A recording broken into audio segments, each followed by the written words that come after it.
అధికారంలో ఉన్న కాంగ్రెస్ పార్టీ 90 స్థానాలకు పైన గెలవడానికి గల కారణాలేంటో ఒకసారి మనం చూసినట్లయితే నిజంగా సీఎం రేవంత్ రెడ్డి తన యొక్క వ్యూహాలే కారణమని కూడా చెప్పుకోవచ్చు.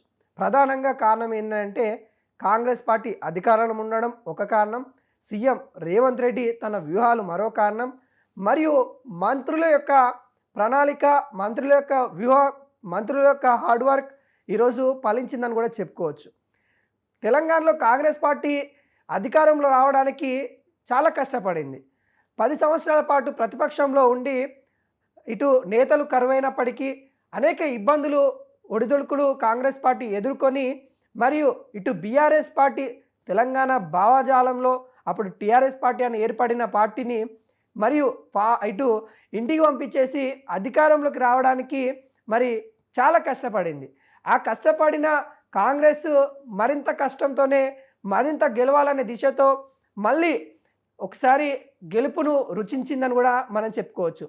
సీఎం రేవంత్ రెడ్డి తన యొక్క మాట తీరు, తన యొక్క ఏదైతే ప్రచారణ తీరు కావచ్చు, తెలంగాణలో తను పర్యటన కావచ్చు, వాళ్ళు ఇచ్చిన 6 గ్యారెంటీలు కావచ్చు, కొంతవరకు ప్రభావితం చేశాయని కూడా చెప్పుకోవచ్చు.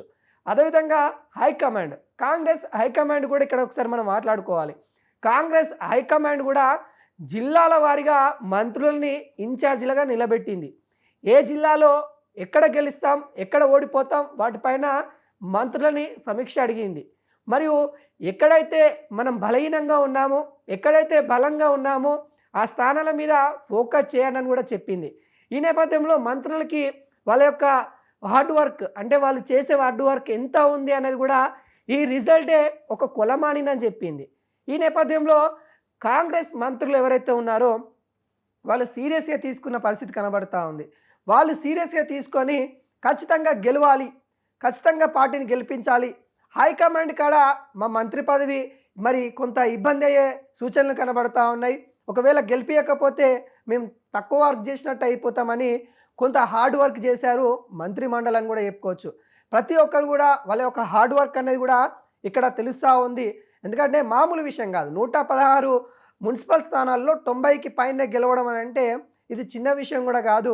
ఇప్పటికే వెలువడిన మనకి వాటి రిజల్ట్ ప్రకారం చూస్తున్నట్లయితే 90 స్థానాలైతే కాంగ్రెస్ పార్టీ కైవసం చేసుకున్న నేపథ్యం కనబడతా ఉంది. వాళ్ళు ఇస్తా అన్న 6 గ్యారెంటీలు కొన్ని నెరవేర్చారు, కొన్ని నెరవేర్చే క్రమంలో ఉన్నాయి. వాటన్నిటిని కూడా వాళ్ళు చెప్పడంలో, ప్రజల్లోకి అందించడంలో కొంత సక్సెస్ అయ్యారు అన్నట్టు కూడా మనకైతే తెలుస్తూ ఉంది. ఏది ఏమైనా కానీ కాంగ్రెస్ పార్టీ గెలుపు మరియు వాళ్ళ యొక్క హార్డ్ వర్క్కి నిదర్శనం అని కూడా మనమైతే చెప్పుకోవచ్చు. మరియు కేంద్ర ప్రభుత్వం పైన కూడా కాంగ్రెస్ పార్టీ కేంద్ర ప్రభుత్వం తీరును, వాళ్ళు చేస్తున్న కొంత అన్యాయాన్ని ఏదైతే ఉందో వాటన్నిటిని కూడా ఎప్పటికప్పుడే కాంగ్రెస్ పార్టీ ఖండిస్తున్న పరిస్థితి కనబడతా ఉన్నాయి. వీటన్నిటిపైన కూడా ఇటు బీఆర్ఎస్, అటు కాంగ్రెస్, అటు బీజేపీ కూడా కొంతవరకు ఏదైతే ప్రజల గురించి ఆలోచించడంలో ఇటు అధికారంలో ఉన్న పార్టీ పైచేయి సాధించిందని కూడా చెప్పుకోవచ్చు. కాంగ్రెస్ చేతి వాటానికి బీఆర్ఎస్ కారు మరి మరోసారి బుక్కబోర్ల పడ్డదని కూడా మనం అయితే చెప్పుకోవచ్చు. మరి కమల పువ్వు అయితే మరింత వికసిస్తుందని కూడా వాళ్ళు ఆనందాన్ని వ్యక్తం చేసినప్పుడు, కానీ మరింత ఏదైతే అనుకున్న స్థానాలైతే బీజేపీకి రాని పరిస్థితి కనబడతా ఉంది. మరింతగా మరి బీజేపీ కొంతవరకు తెలంగాణలో పట్టు సాధించుకోవాల్సిన అవసరము ఈ రిజల్టే మనకైతే కనబడతా ఉంది.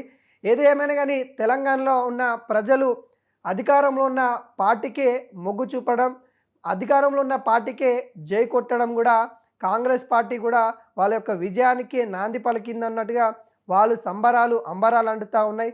ఇంకా సీఎం రేవంత్ రెడ్డి వీటన్నిటిపైన కూడా తను త్వరలో సమీక్ష చేసి తెలంగాణ ప్రజలకి వాళ్ళు ఇస్తారన్న 6 గ్యారెంటీల విషయాలపైన కూడా వాళ్ళు మళ్ళీ మాట్లాడుకొని ఖచ్చితంగా నెరవేరుస్తామని కూడా హామీ ఇచ్చే అవకాశాలు అయితే కనబడతా ఉన్నాయి.